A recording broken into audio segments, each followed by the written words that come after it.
Fusilamientos, sí, hemos fusilado, fusilamos y seguiremos fusilando mientras sea necesario.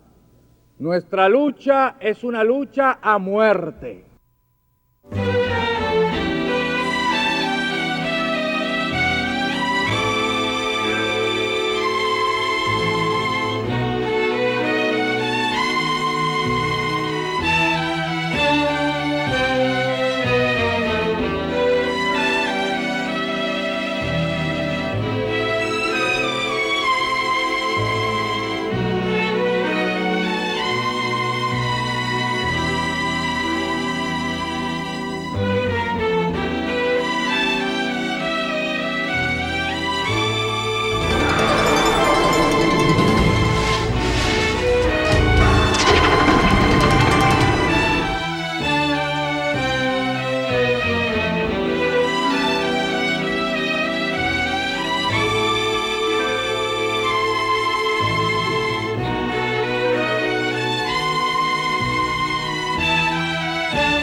Ernesto Guevara de la Serna es, para muchos, un ídolo. Para otros, solamente el esqueleto de un falso mito que ha tejido el cruzar de la historia. Las anécdotas sobre un joven idealista, luchador infatigable a favor de los necesitados, de un Robin Hood latinoamericano, han sido desmentidas por varios historiadores. Guevara, hasta llegar a Guatemala, no tenía formación ideológica ninguna. Era el aventurero aquel que lo que le interesaba era el juego de fútbol y la indiferencia y la fotografía que tomaba. Y entonces, cuando está allí en Guatemala, que comienza la invasión, él le escribe a su tía una carta: me estoy muriendo de la risa, no dice muriendo, dice una grosería, que no quiero repetirlo, de la risa, viendo a la gente correr por las bombitas que están tirando estos aviones. O sea, él es un espectador de aquella lucha que tiene parte del pueblo de Guatemala que respalda a Arbenz y las tropas de Castillo Armas que al fin dominan la situación y derrocan al gobierno de Arbenz. Enrique Ros, historiador e investigador, es autor de una de las más completas obras sobre la vida del guerrillero argentino, Ernesto Guevara, mito o realidad.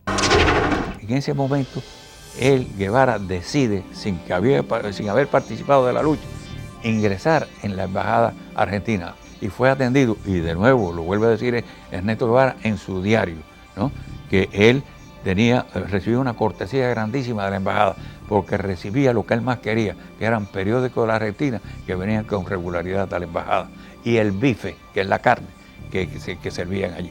Y allí ya ha conocido a Hilda Gadea. Hilda Gadea es una muchacha peruana y de ideas comunistas. Y es Hilda Gadea quien empieza a formar ideológicamente a Ernesto Guevara y quien lo presenta a una serie de figuras, lo había presentado, del gobierno de Arbenz. Así que ahí es cuando él empieza a formarse. Y ya había ha hecho contacto también a través de Hilda Gadea con Ñico López, que es el primer cubano con quien él hace contacto en Guatemala. Es Ñico, el Flaco López, quien lo recluta y lo presenta al grupo de cubanos exiliados que militaban en el movimiento 26 de julio en Guatemala.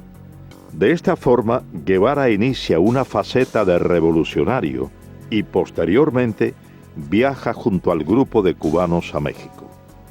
Varios estudios apuntan a que Ernesto Guevara, a su llegada a México, ya tenía definido su carácter de hombre cruel, de ejecutor de sus potenciales enemigos. En carta dirigida a su amiga y exnovia Tita Infante, señala: si se hubieran producido esos fusilamientos, el gobierno hubiera conservado la posibilidad de devolver el golpe, refiriéndose al derrocamiento del gobierno de Jacobo Arbenz en Guatemala. Yo conocí a Guevara a mediados del año 56 en México. Ahí una cafetería, un bar que había ahí por el Zócalo, pegado ahí al Zócalo, que ahí concurría mucho revolucionarios, ¿no? De distintas tendencias, ¿no? Lázaro Guerra militó en los movimientos revolucionarios cubanos. Marchó a México en calidad de exiliado y fue uno de los sobrevivientes de la expedición del Corintia. A mí el que me lo presenta es Ñico López. Pero al otro día que Ñico López viene, me dice, oye, lo que te presenté, fulano, eso no sirve, ¿verdad? No te creas que vaya cualquier cosa, eso no sirve. Él no es como tú y como nosotros y como yo. Este tipo es un tipo maquiavélico, ¿sabes? Y él es el que le lleva y trae a Fidel todo el trajín de nosotros. Es un tipo repugnante, ¿no? Fidel llegaba y él decía, iba corriendo para donde estaba Castro, ¿no? Y Castro, fíjate, le gustaba y le gusta que lo adulen, ¿no? Esa es la persona de él. Sí, él vino a pedirme ayuda. Me dijo que había 11 cubanos durmiendo en el suelo en el departamento de María Antonia González. Una pobre mujer en un departamento muy chico y estaban durmiendo en el suelo. Y aquello me tocó el alma. Y le dije, mándame 7 o 8 para acá, yo les haré una comida al día y alojamiento.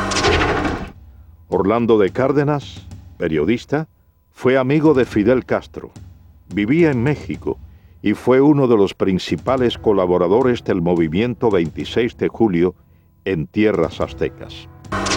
A él al principio se le dijo doctor Guevara o Ernesto Guevara, pero cuando vimos que él se hacía burla de nuestra manera de hablar, entonces en represalia ya no le dijimos nunca más Guevara ni Ernesto, le decíamos el Che. Para todo el Che y el Che y el Che, y se le quedó lo del Che, que hasta el mismo Fidel y Raúl le decían el Che. Ya, y se lo decíamos muchas veces con un poco de sorna, como para restregarle en la cara lo que él nos había hecho a nosotros. Nunca nos vio completamente como compañeros. Guevara nunca llegó a intimar totalmente con el grupo de jóvenes revolucionarios cubanos. Cuentan quienes compartieron con él el entrenamiento militar en tierras aztecas que su desprecio hacia los cubanos siempre se hacía sentir. Sentimiento que extendía a los negros y al pueblo mexicano, a quienes constantemente menospreciaba. Llegamos a México el 10 de diciembre de 1955 y Fidel me presentó y me dijo, muchachos, este es el coreano, él va a ser nuestro instructor militar.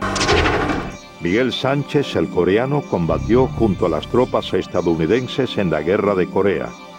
Fue reclutado por Fidel Castro como instructor militar de los cubanos que se entrenaban en México.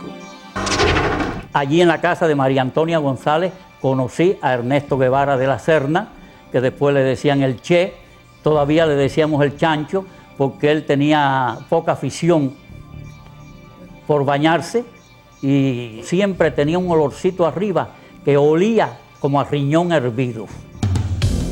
Al principio quiso entrar en indisciplina y yo lo paré tranquilamente y le dije, yo estoy a cargo del entrenamiento militar, tú no eres más que un soldado.